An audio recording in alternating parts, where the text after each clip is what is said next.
Hi, my name's Mark Watson and I recently relocated from the UK to the UAE. One of the big reasons for moving over here, aside from the sun, the fun and the safety, was of course the tax breaks. In this video, I'm going to go through how I broke UK tax ties.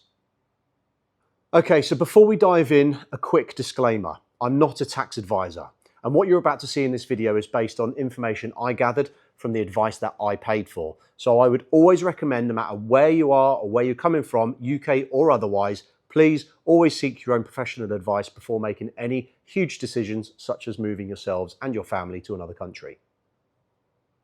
Some of you considering moving to the UAE or otherwise may have already come across this thing out there on the internet called "Don't worry, you'll be fine as long as you stay below 183 days." I'm here to tell you that that's a bit of a myth.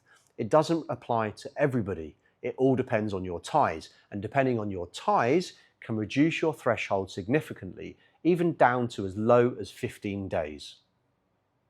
So why does this matter? Well, the reason it matters is that relocating overseas, especially from the UK, doesn't mean that your UK tax bill ends. Far from it. HMRC uses something called the SRT, which stands for Statutory Residence Test. And within this test, they look at two things. Not just the days you've spent in the UK, but also your ties. So that could be family, property, assets, and so on. If you don't break ties effectively, you could get taxed on your worldwide income, even if you've already started your new life abroad. So you can see the implications of getting this bit wrong. In my case, I had enough ties to safely limit myself to no more than 90 days. So instead of the 183 days or half a year, I had no more than 3 months. And that's a huge difference. Get it wrong and it could be expensive. Okay, so what does this mean in practice? Let's take a look at the nuts and bolts. Simply put, there are 3 main things you need to do at a high level when considering relocating to the UAE. Number 1 is track your days. Know how many days you've been in the UK and out of the UK. So that could be family trips, business trips, and so on. They all count. Number 2, know your ties. So that could be property, work connections, assets, family. They all count. And third, tell HMRC that you've left.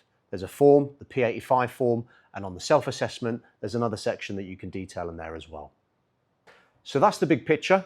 And for those of you who want more information, and you will need it, believe me, there is far more detail and content in my relocation guide that you can download in the description below. When I was preparing to leave, I thought, like a lot of people do, that I had 6 months. So I thought, great, that's easy. I can do that, 183 days. What can't you achieve? But then I realized, after speaking to a professional, that I was way off. So actually, I really needed to sit down with somebody who knew their stuff way more than me, look at my details, my circumstances, and build something suitable in order for me not to get stung by HMRC and be considered taxable on my worldwide income. So if you want to get it right, I urge you to take the advice. It costs money, but it's worth it. That advice alone cost me £3,000. And I've distilled that for you in my relocation guide. All you have to do is download the link in the description. Inside the guide, I lay out the exact roadmap that I used to safely and effectively allow me to break UK tax ties.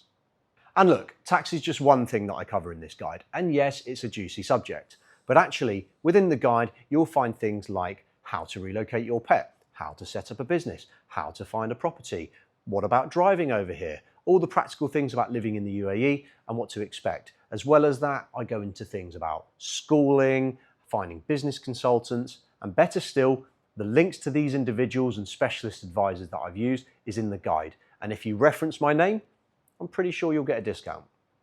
Okay, so that more or less wraps up today's video, but I thought I'd leave you with the 3 key takeaways. And the first one is, don't necessarily be suckered into the 183-day myth. Know your limits, cut your ties, track your days, and tell HMRC that you've left. In next week's video, I'm going to go over the process of renting a property in Abu Dhabi, and I'm also going to touch on the costly mistake when it came to the dog. Oh yes, Mr. Winston makes another appearance. Until then, I hope you've enjoyed the video, I hope you've got something from it, and if you want to know more, there's a lot of it and it's in the guide.